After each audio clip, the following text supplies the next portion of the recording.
এদিকে আবারও তীব্র আন্দোলনের হুঁশিয়ারি। ৩০ নভেম্বর পর্যন্ত দেশের জেলা উপজেলা পর্যায়ে বিক্ষোভ প্রতিবাদ আওয়ামী লীগের। এবার নিষিদ্ধ ঘোষিত ছাত্রলীগ ঘোষণা দিয়েছে মার্চ টু যমুনা। তারা প্রধান উপদেষ্টা ডক্টর মোহাম্মদ ইউনূসের বাসভবন যমুনাকে ঘিরে ফেলার প্রস্তুতি নিচ্ছে। সম্প্রতি ছাত্রলীগ সভাপতি সাদ্দাম হোসেন এই বার্তা প্রদান করেন। এদিকে সংকটকালীন বাংলাদেশ রাষ্ট্র পরিচালনায় শেখ হাসিনার নেতৃত্বই সমাধান। জাতিসংঘ বলছে অভিযুক্তদের অনুপস্থিতিতে বিচার করে মৃত্যুদণ্ড দেওয়ার কারণে আন্তর্জাতিক মান ক্ষুণ্ণ হয়েছে। আবার শেখ হাসিনার মৃত্যুদণ্ডের রায়কে চ্যালেঞ্জ করে জাতিসংঘে যাওয়ার ঘোষণা দিয়েছে ইন্টারন্যাশনাল কাউন্সিল অফ জুরিস্ট। দক্ষিণ এশীয় বিশ্লেষক মাইকেল কুগেলম্যান আশঙ্কা করেছেন এই রায় ভারতকে রাজনৈতিক সুবিধা দিতে পারে আর শেখ হাসিনার রাজনীতিতে ফিরে আসার পথ তৈরি করতে। এদিকে সাবেক প্রধানমন্ত্রীর মৃত্যুদণ্ডাদেশ ও রাজনৈতিক প্রতিহিংসা, কমনওয়েলথ মহাসচিবকে ডক্টর মোমেনের জরুরি বার্তা। বরং শেখ হাসিনার আগে ডক্টর ইউনূসের ফাঁসি হয়ে যাবে, ডক্টর ইউনূসকে লটকে দেওয়া হবে যদি শেখ হাসিনা কোনোভাবে দেশে চলে আসতে পারে। বরং ডক্টর ইউনূস লটকে যাবে, কেন? ডক্টর ইউনূস সংবিধান অবমাননা করেছে এবং রাষ্ট্রদ্রোহিতামূলক অনেক কাজ করেছে। এখন শেখ হাসিনা যদি বাংলাদেশে ঢুকে যেতে পারে, শেখ হাসিনা ফাঁসিতে দূরের কথা, মামলাগুলো দূরের কথা, ডক্টর ইউনূসকে সবার আগে ফাঁসিতে ঝুলানো হবে, এটা 100% লিখে রাখে। আসিফ নজরুল স্যারকে রাস্তায় ঝুলাই দিবে, অথবা আমরা যেমন পুলিশের মৃত্যু দেখেছি যে ফ্লাইওভার থেকে ঝুলিয়ে রাখা হয়েছে, সেদিন খুব বেশি হয়তোবা দূরে না যে এরকম দৃশ্যপটে ডক্টর আসিফ নজরুল ইসলাম স্যারকে পড়তে হবে। এদিকে আবারও তীব্র আন্দোলনের হুঁশিয়ারি।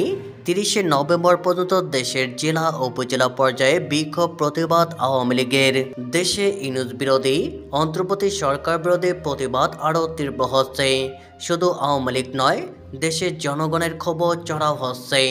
আন্তর্জাতিক অপরাধ ট্রাইব্যুনাল তথা ক্যাঙ্গারু ট্রাইব্যুনাল শেখ হাসিনাকে মৃত্যুদণ্ড দেওয়ার পর সারা দেশে প্রতিবাদ আরও জোরালো করছে আওয়ামী লীগ এবং অন্তর্বর্তীকালীন সরকারের প্রধান উপদেষ্টা ডক্টর মোহাম্মদ ইউনূসের পদত্যাগের দাবি করছে। ৩০ নভেম্বর পর্যন্ত দেশের সমস্ত জেলা উপজেলায় জোরালো প্রতিরোধ হবে বলে জানিয়েছে তারা। আওয়ামী লীগের তরফ থেকে বলা হয়, অবৈধ দখলদার খনি ফ্যাসিস্ট গং ইউনূস বাংলাদেশ আওয়ামী লীগ ও জননেত্রী শেখ হাসিনাকে নির্বাচনের বাইরে রাখার জন্য ষড়যন্ত্র করছে। সেই ষড়যন্ত্রের অংশ হিসেবে তারা নিজেদের পাঠানো আদালতের প্রহসনের বিচার মঞ্চস্থ করেছে। শুধু অবৈধ আইসিটির অবৈধ রায় প্রত্যাখ্যান নয়, এই দখলদার বাহিনী ষড়যন্ত্রের জাল ছিন্ন করে ফেলতে বাংলাদেশ আওয়ামী লীগ নিজেদের মধ্যে তৃণমূল পর্যন্ত বিভিন্ন রাজনৈতিক নেতৃবৃন্দ, বিভিন্ন অংশীজন সর্বোপরি সকল শ্রেণী পেশার মানুষের সঙ্গে মত বিনিময় চালিয়ে যাচ্ছে। তাদের কাছে আজ এই অবৈধ দখলদার খনি ফ্যাসিস্ট ইউনূস গংদের দেশবিরোধী ষড়যন্ত্র পরিষ্কার। এদিকে সংকটকালীন বাংলাদেশ রাষ্ট্র পরিচালনায় শেখ হাসিনার নেতৃত্বই সমাধান। বাংলাদেশ আজ এক গভীর রাজনৈতিক অস্থিরতার মধ্য দিয়ে যাচ্ছে। দীর্ঘ 15 বছরের স্থিতিশীলতার নেতৃত্ব হঠাৎ থেমে যাওয়ার পর রাষ্ট্রযন্ত্রের যে বিশৃঙ্খলা ও অনিশ্চয়তা সৃষ্টি হয়েছে তা দেশের প্রতিটি ক্ষেত্রে স্পষ্টভাবে দেখা যাচ্ছে।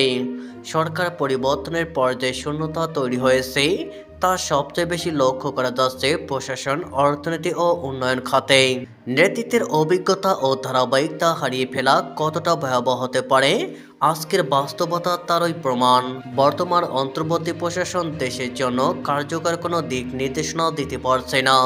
সিদ্ধান্তহীনতা, অভ্যন্তরীণ অরাজকতা এবং প্রশাসনিক অক্ষমতা মিলিয়ে রাষ্ট্রযন্ত্র স্থবির হয়ে পড়েছে। এর ফলে উন্নয়ন প্রকল্পগুলো স্থগিত, বিদেশি বিনিয়োগকারীদের আস্থা কমেছে, ব্যবসা বাণিজ্য সংকুচিত এবং সাধারণ মানুষের জীবনযাত্রা কঠিন হয়ে উঠেছে। নেতৃত্বহীনতার চেয়ে রাষ্ট্রের জন্য বিপজ্জনক কিছু নেই। বাংলাদেশ আজ সেই বাস্তবতার মুখোমুখি।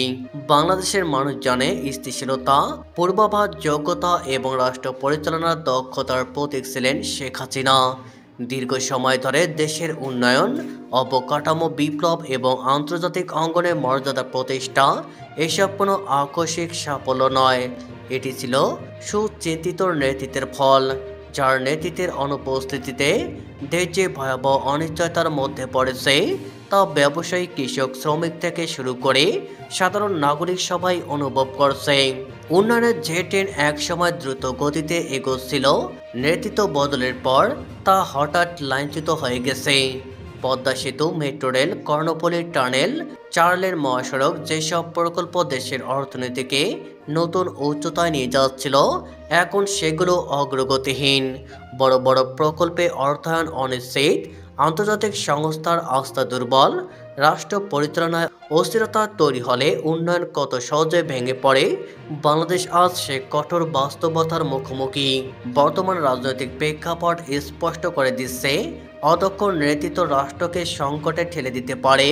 আইনশৃঙ্খলার সংকট বৃদ্ধি পেয়েছে, বাজার নিয়ন্ত্রণহীন এবং প্রশাসন নিজেই সিদ্ধান্ত গ্রহণে অনিশ্চিত। একটি সরকারের সবচেয়ে শক্তি হলো জনসমর্থন ও বৈধতা। এই দুই বৈশিষ্ট্য ছাড়া রাষ্ট্র কার্যকরভাবে পরিচালিত হতে পারে না। দেশের ভিতরে যে অস্থিরতা তৈরি হয়েছে তা রোধ করার মতো দৃঢ় নেতৃত্ব এখন নেই বললেই চলে। জনগণের একটি বড় অংশের মত স্পষ্ট, দেশকে আবার স্থিতিশীল পথে ফেরাতে হলে অভিজ্ঞ নেতৃত্বের প্রয়োজন। নেতৃত্বের ধারাবাহিক শুধু উন্নয়ন নয়, রাষ্ট্রের নিরাপত্তা এবং আন্তর্জাতিক অবস্থানকেও শক্তিশালী করে। শেখ হাসিনার নেতৃত্বে অভিজ্ঞতা এবং দক্ষতা আজ আরও বেশি প্রাসঙ্গিক, কারণ দেশের সংকট এখন আরও গভীর। অনিশ্চয়তার এই সময়ে একটি শক্ত, সুসংগঠিত ও জনসমর্থিত সরকারের উপস্থিতি ছাড়া বাংলাদেশের ভবিষ্যৎ নিরাপদ থাকবে না।